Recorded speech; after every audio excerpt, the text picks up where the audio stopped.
Në Shqipëri Big Brother VIP, Ferma VIP dhe reality show të tjerë nuk janë thjesht programe, janë fenomen shoqëror.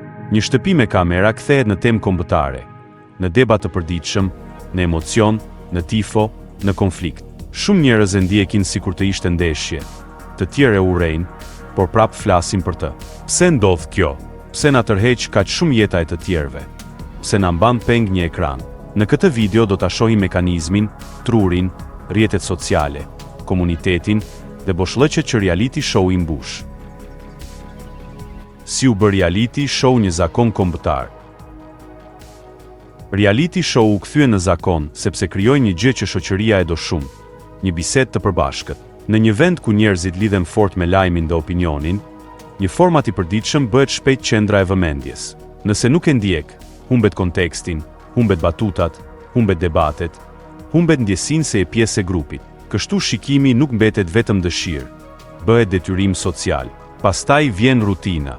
Ora e emisionit lidhet me darkën, me pushimin, me fundin e ditës, me telefonin në dorë. Truri e regjistron si zakon dhe zakonët krijojnë siguri. Edhe kur je i lodhur, e ndes sepse të duket e njohur. Kur diçka është e njohur, truri e pranon më lehtë se çdo gjë tjetër. Me javët, me episodet, me sezoni, ky zakon kthehet në një ritëm kombëtar, një lloj kalendari emocional ku çdo ditë ka ngjarjen e vet. Aratisja nga realiteti, pse drama e të tjerëve na qetëson.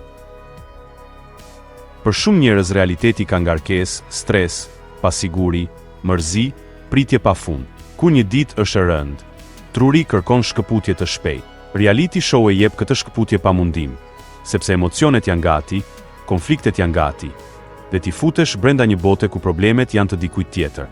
Ti ndjen zemërim, kënaqësi, kuriozitet, dhe për disa minuta harron veten. Kjo është arsyeja pse drama e të tjerëve qetëson, sepse është emocion pa përgjegjësi. Në jetën reale, çdo konflikt kërkon zgjidhje, kërkon energji, kërkon guxim. Në ekran, ti vetëm shikon. Pastaj krijohet një zakon i rrezikshëm.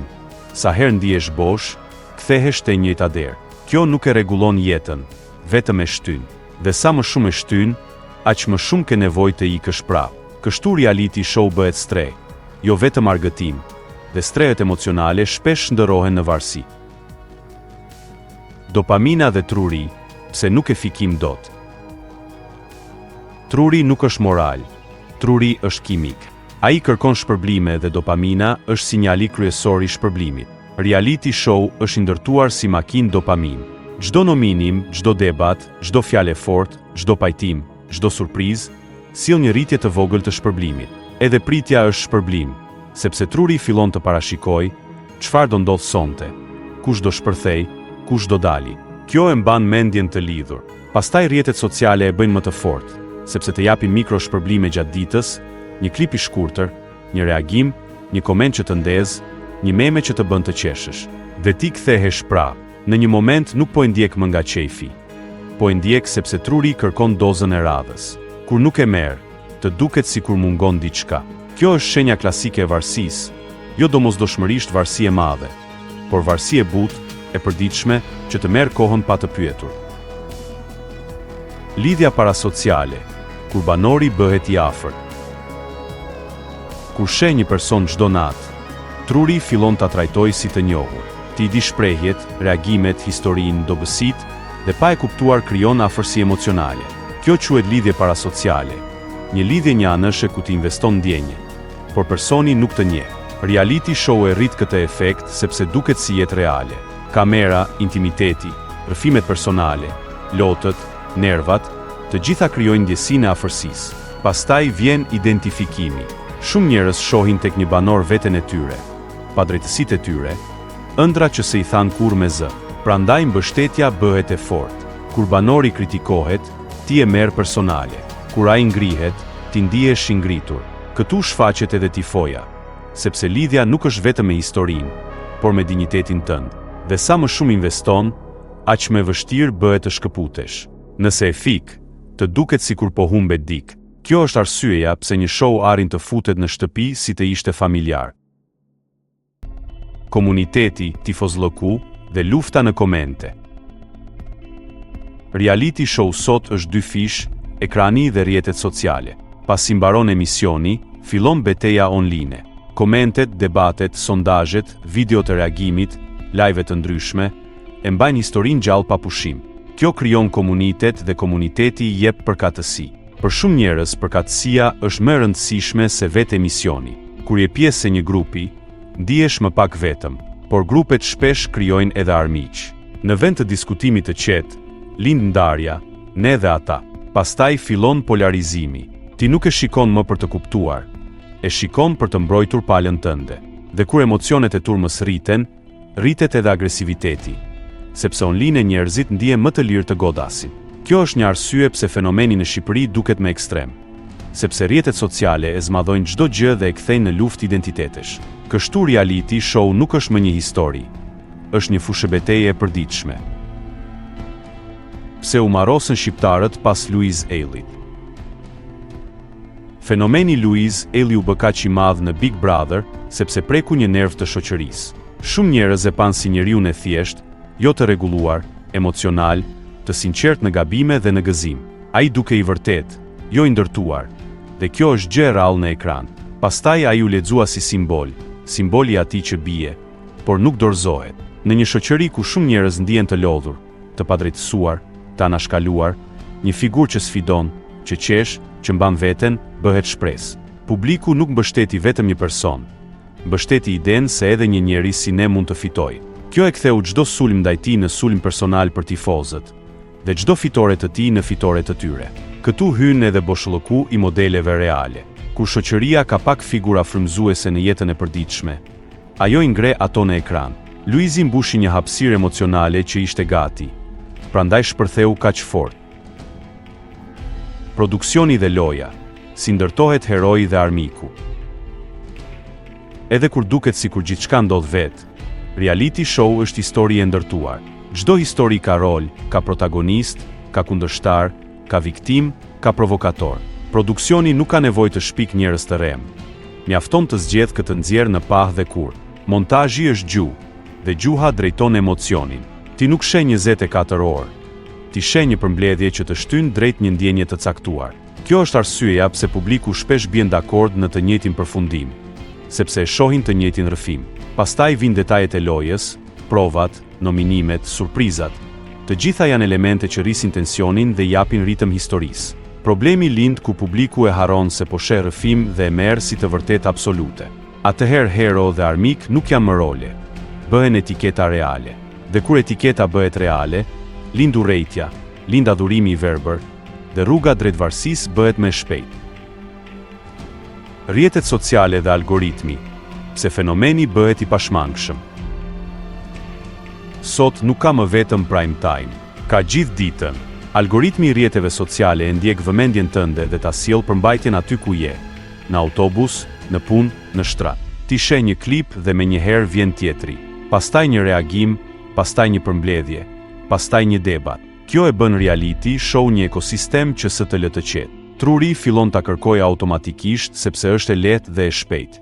Dhe sa më shumë e sheh, aq më shumë algoritmi ta jep. Kjo është cikël. Në këtë cikël, realiteti personal humbet vend, sepse çdo pauzë mbushet me ekran. Pastaj ndodh diçka tjetër, normalizimi. Nëse çdo ditë dëgjon vetëm për këtë, të duket se të gjithë jetojnë kështu.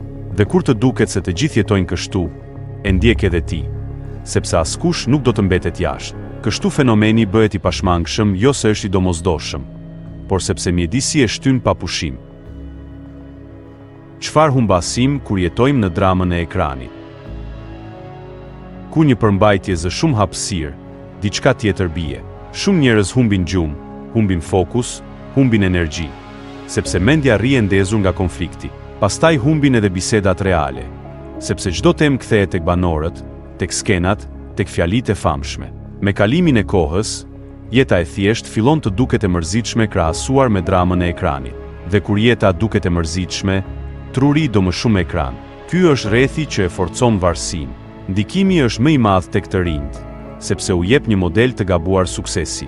Fama duket si qëllim, konflikti duket si rrugë, vlerat e qeta duken të pavlefshme.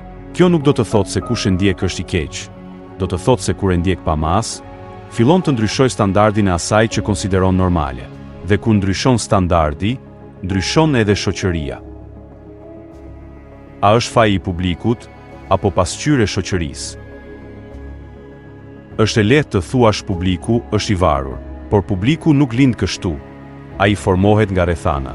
Një shoqëri me stres ekonomik, me pak hapësira kulturore, me pak modele frymëzuese, me lodhje të përditshme, ka më shumë gjasa të kapet pas një bote të gatshme emocionesh. Reality show është pasqyrë e këtyre mungesave. Ai tregon se sa shumë duam të përkasim, sa shumë duam të ndjejmë, sa shumë duam të kemi një histori ku dikush fiton. Media e di këtë dhe e furnizon, sepse vëmendja është valutë. Pastaj vjen efekti i turmës, ku një fenomen bëhet trend, trendi kthehet në presion social. Pra ka përgjegjësi nga të dyja anët. Publiku zgjedh, media ushqen, rrjetet sociale e shumë fishojnë. Në fund mbetet pyetja, pse kaq shumë njerëz e kanë të nevojshme? Sepse shpesh nuk është vetëm argëtim, është qetësues emocional, dhe qetësuesit emocional, kur përdoren çdo ditë, bëhen varësi. Si e rimarim kontrollin pa u bërë moralist? Zgjidhja nuk është turpërimi, sepse turpërimi e shtyn varësinë më thellë. Zgjidhja është vetëdia dhe kufiri. Mund ta ndjekësh, por me kontroll. Vendos një orar, mos e shpërnda gjithë ditën në telefon. Mos e ushqe truri me klip pas klipi, sepse aty fillon varësia e vërtet. Hiq audion origjinale kur e sheh në rrjete. Ndalo te një video. Mos bjerë në rëshqitje pa fund. Pastaj mbush boshllëkun me gjëra reale.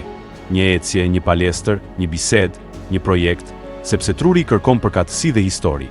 Nëse historia jote është bosh, do e mbush me historinë e të tjerëve. Edhe një teknikë e thjesht ndihmon.